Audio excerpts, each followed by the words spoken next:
I distinctly remember when she hopped out of the shower tonight, she twisted her dried-looking lips and told me she was going to church of all places. A lying Christian. The only place she's going to is hell. Jeff, too.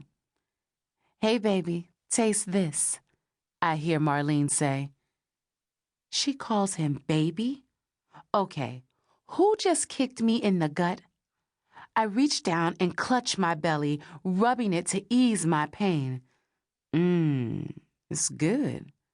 Ooh, hey, don't do that, Jeff says, laughing. I stare at the phone, wishing it was a webcam so I could clearly see what they're up to. What doesn't Jeff want her to do? What are they doing? Ooh,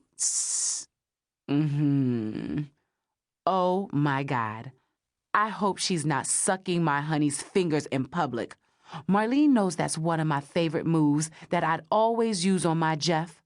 I take two of my sweetie's thick fingers, lick my lips with saliva, and get down to business, slowly and seductively shoving his fingers deep inside my slippery mouth, lightly kissing, licking, pecking on the tips.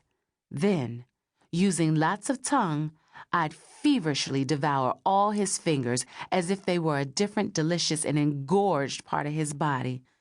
I'd watch my honey squirm. His eyes roll deep in the back of his head until I could see the whites.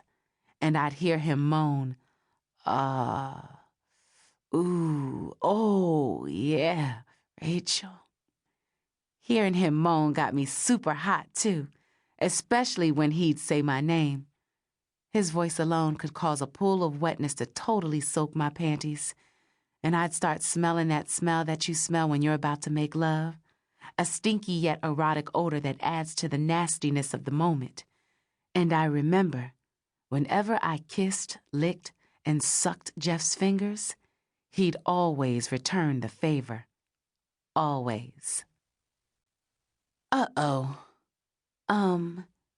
Damn, Jeff, Marlene says. Let's get out of here.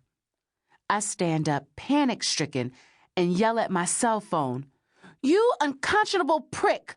Your stupid phone! No, your smartphone with its voice activation feature.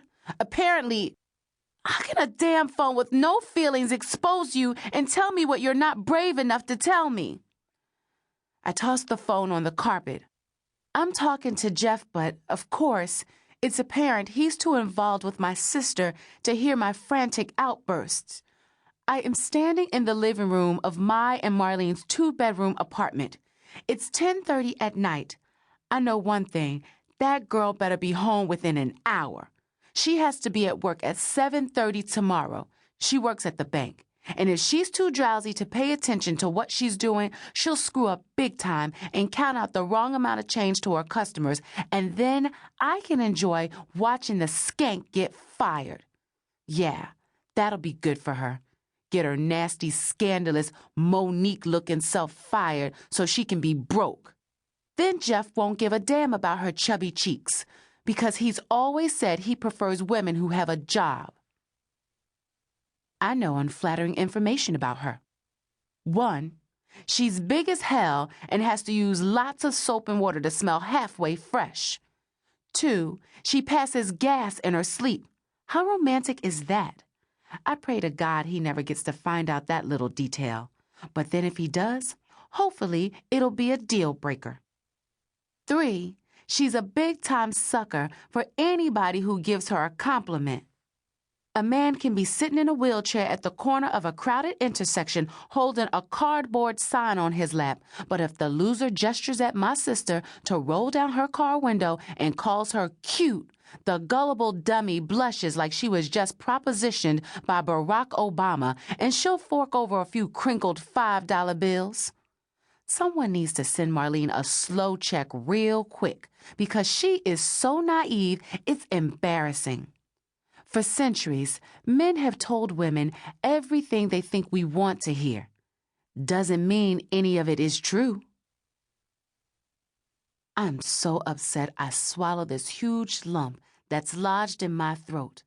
A lump so sore, harsh, and burning it feels like I've swallowed acid.